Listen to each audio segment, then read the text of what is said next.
6h30, toujours heure H.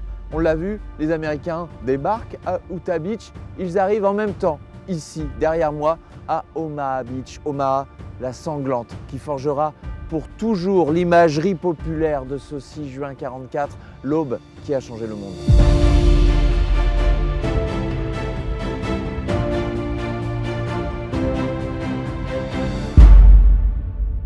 Nous voilà à Vierville-sur-Mer, à l'extrême ouest d'Omaha Beach. Christophe, Omaha Beach, on est au cœur ici du mythe du débarquement, je dirais même de sa mythologie, dans sa dimension sacrificielle, si chère aux Américains.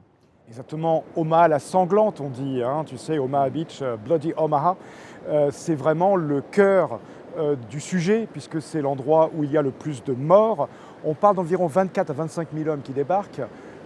L'histoire officielle rapporte 1000 morts, mais si tu rajoutes les pertes, les disparus, ceux qu'on n'a pas retrouvés depuis, on est sans doute au-delà.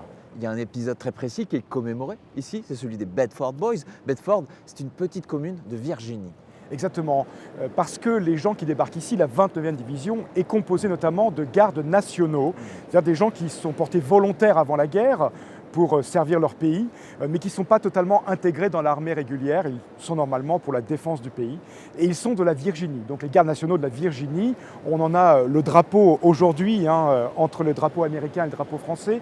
Les Bedford Boys, c'est notamment 19 hommes de la compagnie A, de la 116e, du 116e régiment de la 29e division, qui débarquent juste en face de nous là, au pied du bunker, au pied de... Tu vois, il y a toujours le mur naturel qui est là, le mur qui existe depuis l'époque, et ils se font abattre ici.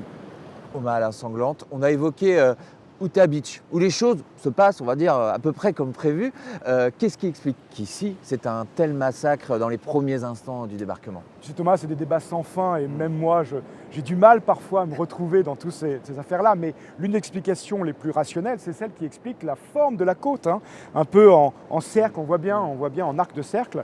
Eh bien, le croisement de tir des Allemands est donc facilité. Le nombre d'armes, il y a un canon de 88 qui est ici, il y a des canons de 50 mm, 75 mm, le nombre, les mitrailleuses, les mortiers, tu imagines bien, le nombre fait la question. Sur Utah, il y a beaucoup moins d'Allemands. Ici, il y en a 400 avec vue sur mer, renforcés à 10 heures, 800-900 personnes par des gens qui viennent de Trévière, donc à 2-3 km d'ici. Alors des anecdotes sur Omaha Beach, il y en a des milliers. Même toi, en tant que spécialiste, tu en apprends encore des nouvelles, même encore récemment, je crois. C'est la beauté du métier, on en apprend tous les jours. Il y a effectivement une semaine, j'étais avec le petit-fils d'un docteur qui s'appelle le docteur Hall, qui a débarqué sur Omaha le jour J et juste devant nous, en fait. Et officiellement, il débarque ici, il est docteur, il est avec des infirmiers de combat. Il est dans une barge de débarquement, tu vois, comme on voit dans le film, Il faut sauver le soldat Ryan, qui a fait beaucoup pour populariser les lieux. Et puis, il coule. La barge de débarquement coule brutalement et tu sais que normalement, il n'y a pas le droit de les sauver. C'est les gardes-côtes qui, derrière, doivent récupérer. Il faut avancer, Et à proximité, il y a le lieutenant Goranson, qui est de la compagnie C du 2nd Rangers. Les Rangers, c'est ceux qui arrivent sur la pointe du Hoc, mais la compagnie DEF. Et là, la compagnie C passe à côté et il désobéit à des ordres directs puisqu'il les prend avec lui et les ramène sur la zone Charlie d'Omaha Beach. Mais après, quand il est interrogé, évidemment, il ne raconte pas l'histoire.